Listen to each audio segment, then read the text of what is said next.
के अर्थशास्त्र के छात्रों का स्वागत है। आज बात करते हैं पार्ट सेकंड में चैप्टर नंबर 3 मुद्रा और बैंकिंग। अब बात करते हैं मुद्रा और बैंकिंग से तात्पर्य क्या है, समझते हैं। इसमें सबसे पहले बात करते हैं मुद्रा की कि मुद्रा का जो चलन में आई वो किस तरह से आई और क्यों आई।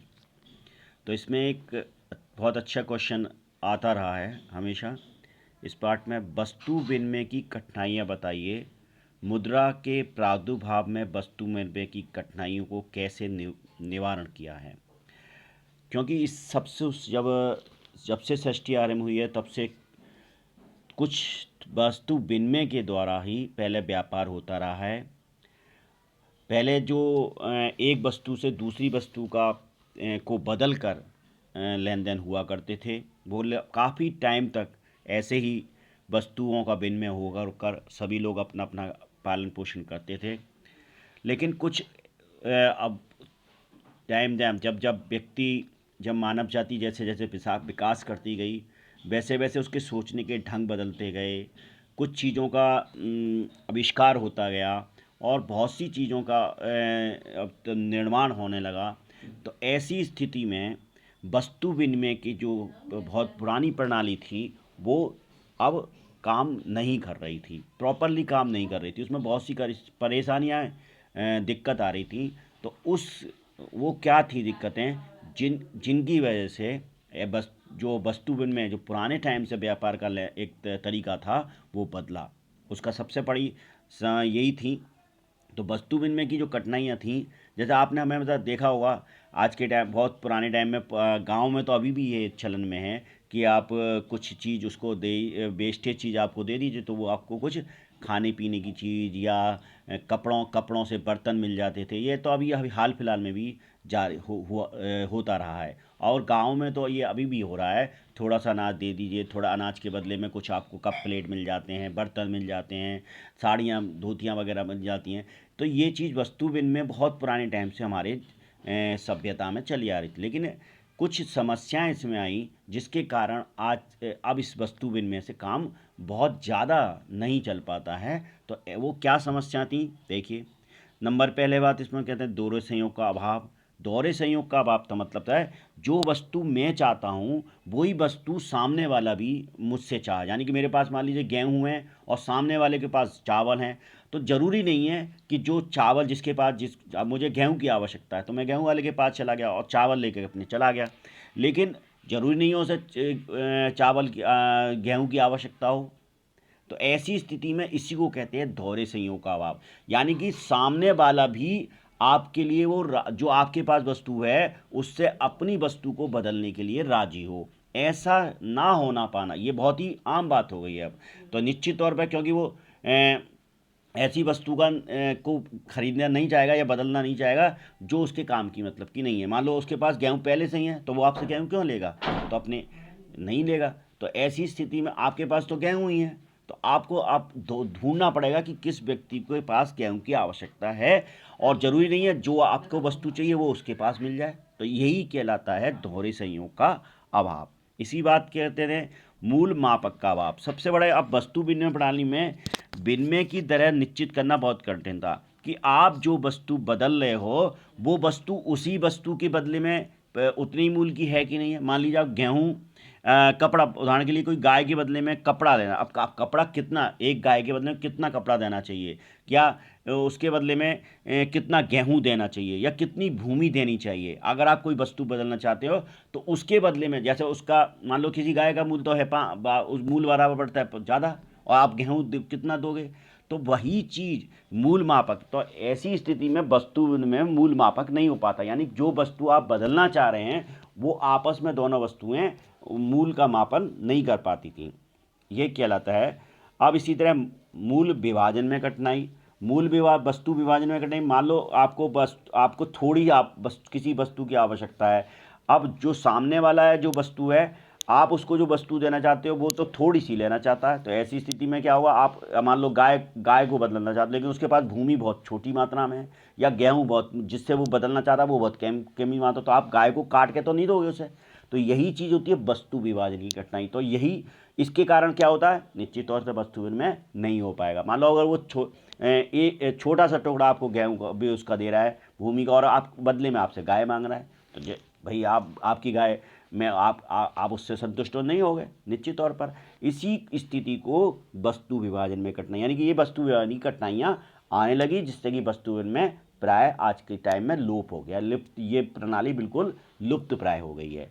इसके बाद बात करते हैं मूल संचय का अभाव। मूल संचय से मतलब है अधिकांश वस्तुएं शीघ्र नष्ट हो जाती हैं। वस्तु में ऐसी वस्तुओं का संचय करके अधिक दिन तक नहीं रखा जा सकता। जैसे कुछ जो नाशवान वस्तुएं हैं उनको हम ज़्यादा दिन तक अगर बहुत बड़ी मात्रा में हम बदल लें, मान लो हमने किसी से हमने बहुत बड़ी मात्रा में उसे बदल लिया, तो ऐसी स्थिति में हम उसको संचय कैसे करें। खराब, मान लो गेहूँ रख लिया, अब गेहूँ खराब हो जाएगा। अगर बहुत ज़्यादा मात्रा में खुले में रख दिया, निश्चित तौर पर खराब हो जाएगा, ठीक है। तो या बहुत बड़ी मात्रा में वस्तुएं जगह घेरती हैं, तो ऐसी स्थिति में आपके पास रहने के लिए स्थान नहीं बचेगा। अगर आपने साल भर का गेहूँ ले लिया और साल भर के लिए गेहूँ के लिए एक कमरा चाहिए, तो ऐसी स्थिति में आपके पास है ही एक कमरा, तो ऐसी स्थिति में आप उस कमरे अब आप कैसे रखोगे, उसका संचय नहीं कर पाओगे। इसके बाद स्थान परिवर्तन की कठिनाई। प्राचीन काल में परिवहन के साधन के अब नहीं थे, तो ऐसी स्थिति में स्थान को एक दूसरे से स्थान से दूसरे स्थान पर नहीं ले जाया जा सकता था, तो तब तो वो चल जाता था। लेकिन ऐसी स्थिति में स्थान परिवर्तन की ना हो पाने की स्थिति में भी ये वस्तु विनिमय नहीं हो पाया। फिर भावी भुगतान की असुविधा। आज अनेक वस्तुओं का क्रय विक्रय हम भविष्य में भुगतान के आधार पर कर दे जाए। आपने देखा होगा ईएमआई के थ्रू पे मोबाइल ले सकते हैं, टीवी ले सकते हैं, फ्रिज ले सकते हैं, आप अनेक वस्तुएं ले सकते हैं, यानी कि आप भविष्य में उसका भुगतान करेंगे। लेकिन वस्तु विनिमय प्रणाली में ऐसी कोई संभावना थी नहीं। वो हम उसको आज ही अगर आपको अगर वस्तु बदलनी है तो आज ही आपको बदलनी पड़ेगी। इस कारणवश भी वस्तु विनिमय प्रणाली का खत्म या समाप्ति की ओर है। इसके बाद अब बात करते हैं मुद्रा के प्रादुर्भाव से वस्तु विनिमय की कठिनाइयों क्या फायदा हुआ, यानी कि मुद्रा का प्रभाव क्यों प्रादुर्भाव हुआ, मुद्रा क्यों यूज में आने लगी। उसके कारण वही थे कि वस्तु विनिमय की जो कठिनाइयाँ थी, वही उन कठिनाइयों को उस मुद्रा ने समाप्त कर दिया। तो निश्चित तौर पर इससे उसका मुद्रा का प्रादुर्भाव या मुद्रा का चलन शुरू हो गया। अब वो क्या थी, देखो, मौद्रिक प्रणाली में आवश्यकताओं को दोहरे संख्या, यानी कि अगर आपके पास पैसा है तो जरूरी नहीं है कि आपको सामने वाले की इच्छा के अनुसार काम करना पड़ेगा। आपको जितना पैसा चाहिए, आपको जो सामान चाहिए, आपने पैसा दीजिए, मुद्रा दी और वो सामान आपने लिया। तो यहाँ पर उसने दोहरे संयोग का अभाव समाप्त कर दिया मुद्रा ने।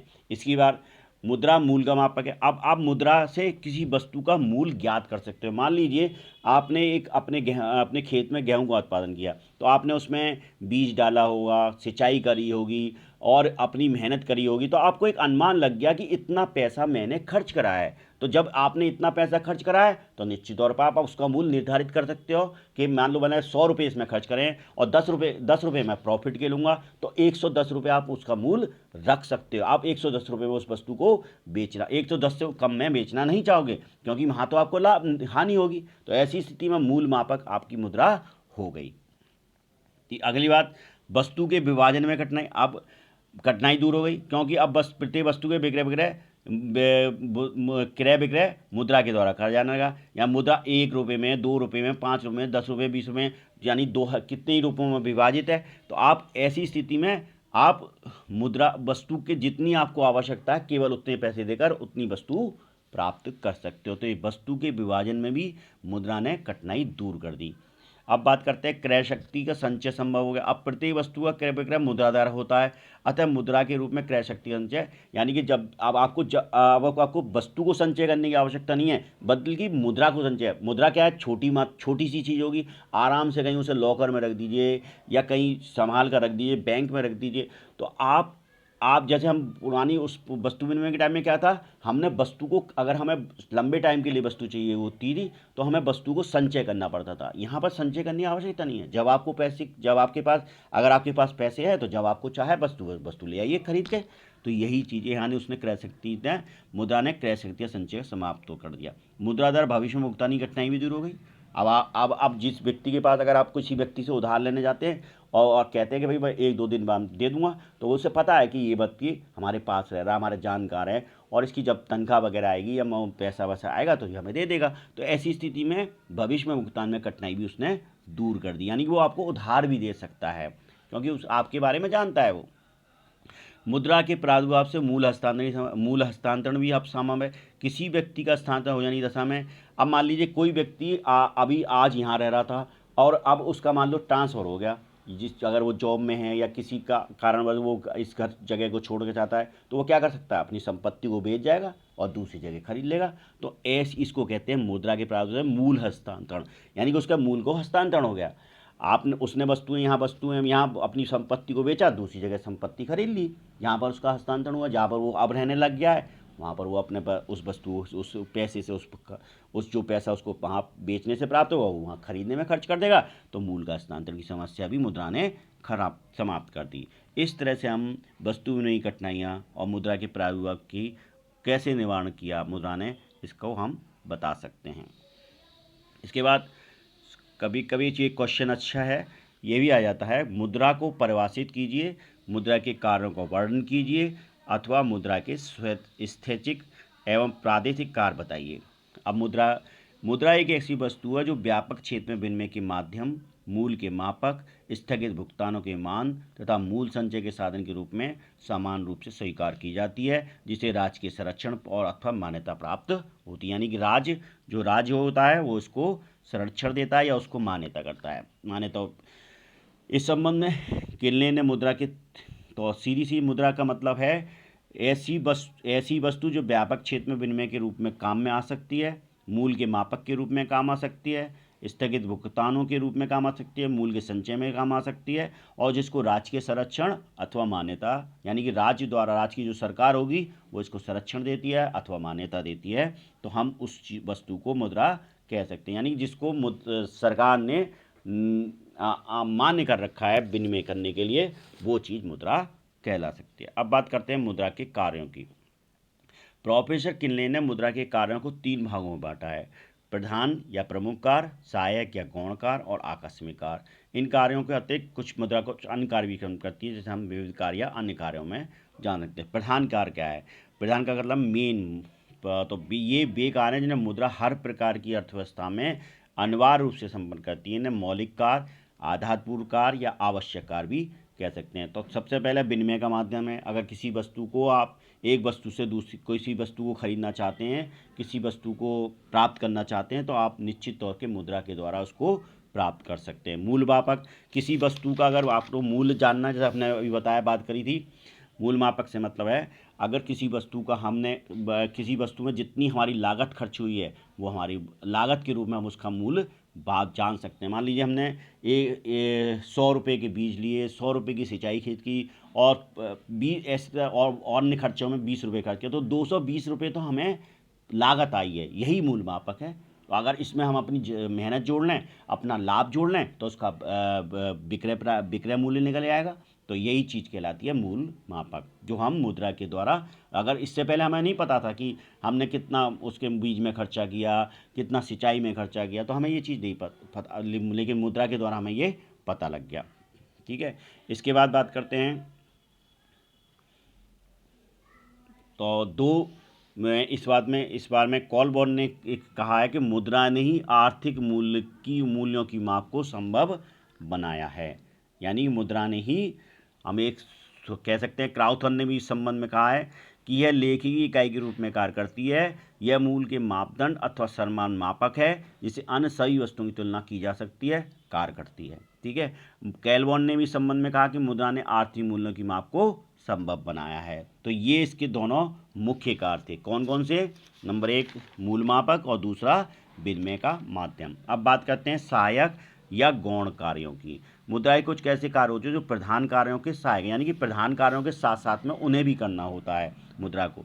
तो ये कौन से हो सकते हैं? स्थगित भुगतान का आधार। स्थगित भुगतान का आधार का मतलब उधार से, अगर भविष्य में, अब मान लीजिए इस बार पैसा आपके पास उपलब्ध नहीं है, पैसा इस समय नहीं है, लेकिन आपको इस वस्तु की आवश्यकता है, और ऐसी स्थिति में आपको, अगर वो जानकार व्यक्ति है जो आपको जानता है, निश्चित तौर पर आपको वो उधार के रूप में वस्तु को दे देगा और उसके पैसे भविष्य में प्राप्त कर लेगा। इसी को कहते हैं स्थगित भुगतान का आधार। यानी कि जब वो आपकी स्थिति देखेगा क्या ऐसा तो नहीं आप पैसा दे सकते हो, यानी कि पैसे देने की स्थिति में हो, तो निश्चित तौर पर वो आगे आगे भुगतान उसका, क्योंकि उसे पता है कि आगे वो आपको उसका जब आपको पैसा होगा तब आप उसका भुगतान कर दोगे।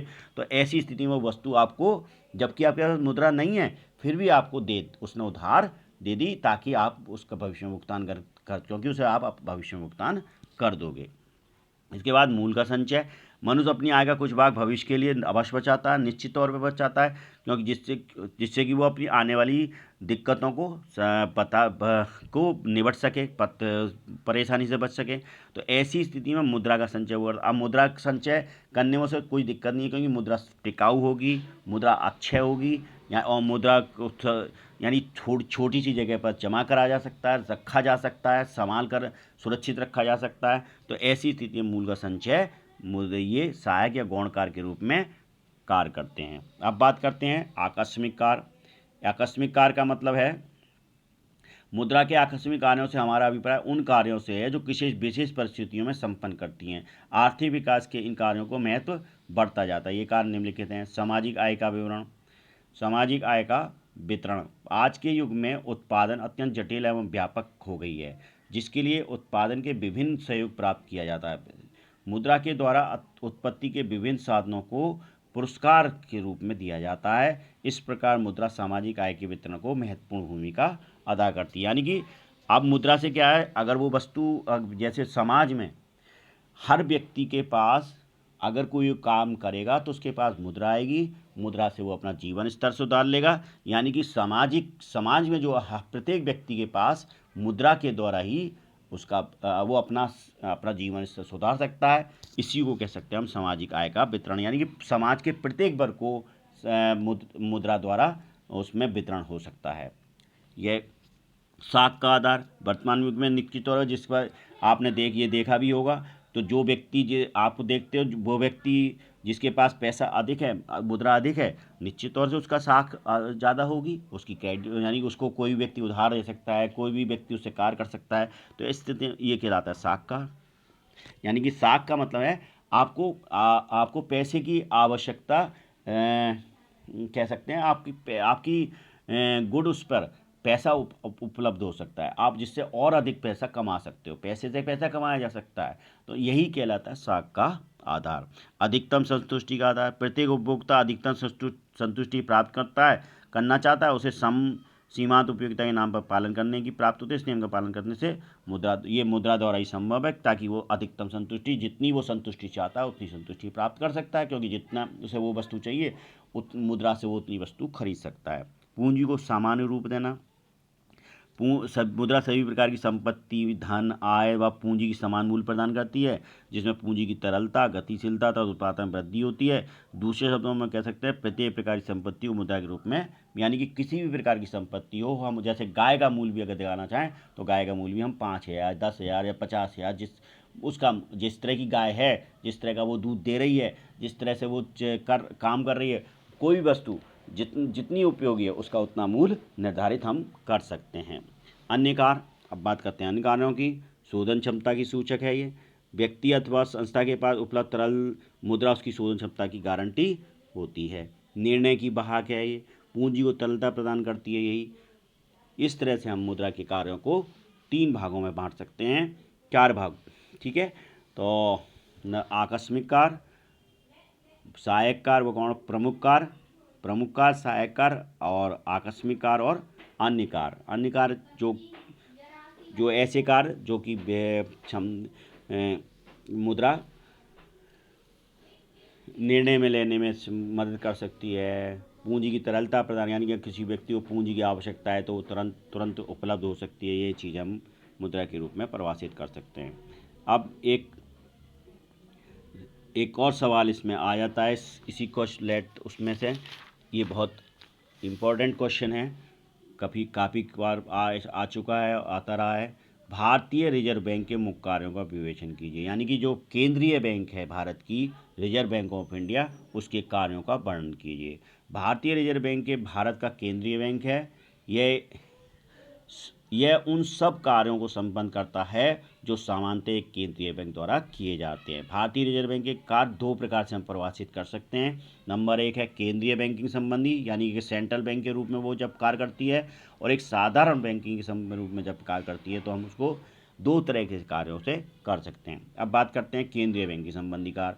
केंद्रीय बैंकिंग यानी कि किसी राष्ट्र की केंद्रीय बैंकिंग क्या क्या करती है। तो सबसे पहले पत्र मुद्रा का निर्माण, यानी कि देश में सभी तरह की मुद्रा का निर्माण कौन करता है? रिजर्व बैंक ऑफ इंडिया करता है।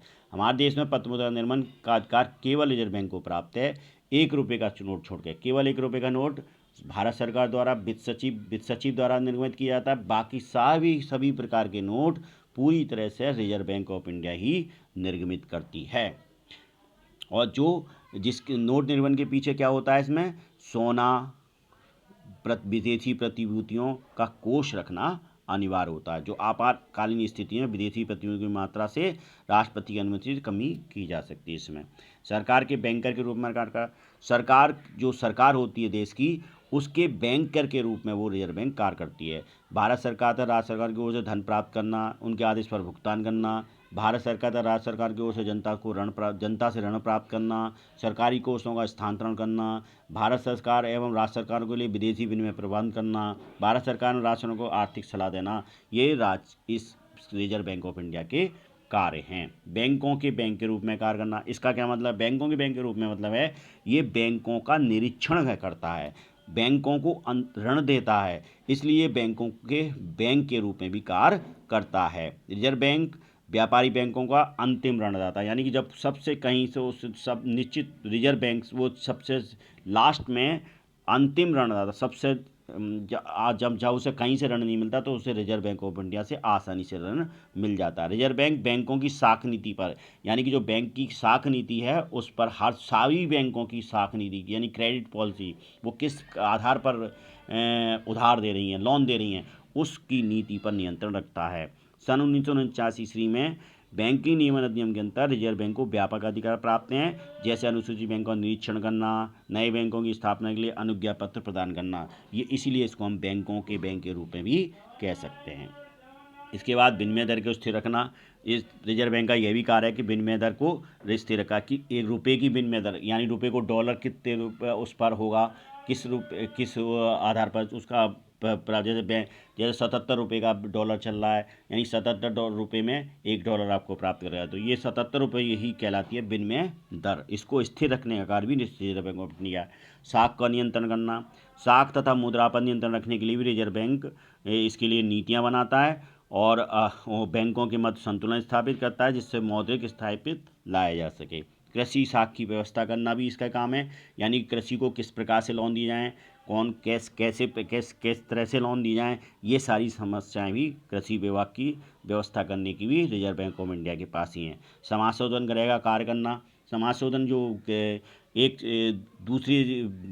दूसरी जिस एक बैंक मान लीजिए किसी व्यक्ति का किसी और बैंक में से बैंक अकाउंट है, और जिसको उसको पेमेंट करना उसका किसी और बैंक में अकाउंट है, तो इसके लिए समाशोधन गृह की आवश्यकता पड़ती है। तो समाशोधन गृह का संचालन भी यही बैंक करता है, रिजर्व बैंक करता है, या रिजर्व बैंक के अधिकृत, रिजर्व बैंक ने जिसको अधिकृत कर रखा है वो बैंक उस जिले में करता है।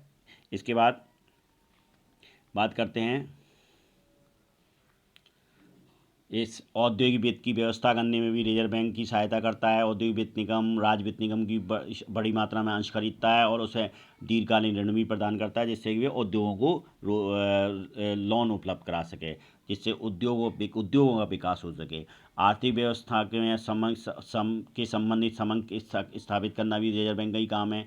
मुद्रा, साख, बैंकिंग, वित्त, कृषि एवं औद्योगिक उत्पादन आदि से संबंधित आंकड़े एकत्रित करता है, उन्हें प्रकाशित करता है। ये सब भी आर्थिक भी काम रिजर्व बैंक ऑफ इंडिया के ही हैं।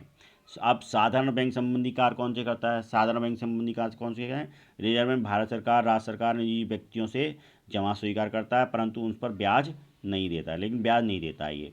वह 90 दिन में परिपक्व होने वाले बिलों को भुना सकता है यदि उसका भुगतान भारत में होने वाला हो और उस पर एक सदस्य बैंक तथा एक व्यक्ति हस्ताक्षर हो। रिजर्व बैंक सदस्य बैंकों से कम 1 लाख रुपये के विदेशी विनिमय का क्रय विक्रय करता है।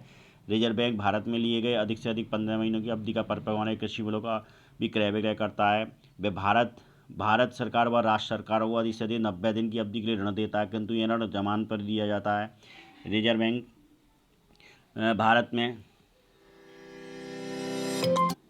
भारत में वह अंतर्राष्ट्रीय बैंक द्वारा विदेशी बैंकों में अपना खाता खोल सकता है, तो विदेशों में अपनी अभिकर्ताओं की नियुक्ति कर सकता है। वह अनेक प्रकार के विविध कार्य भी कर सकता है, जैसे सोने चांदी हीरे जवाहरात एवं प्रतिभा रजिस्ट्री में रखना। इस तरह से हम इस क्वेश्चनों को कर सकते हैं। ये तीसरा पार्ट समाप्त होता है।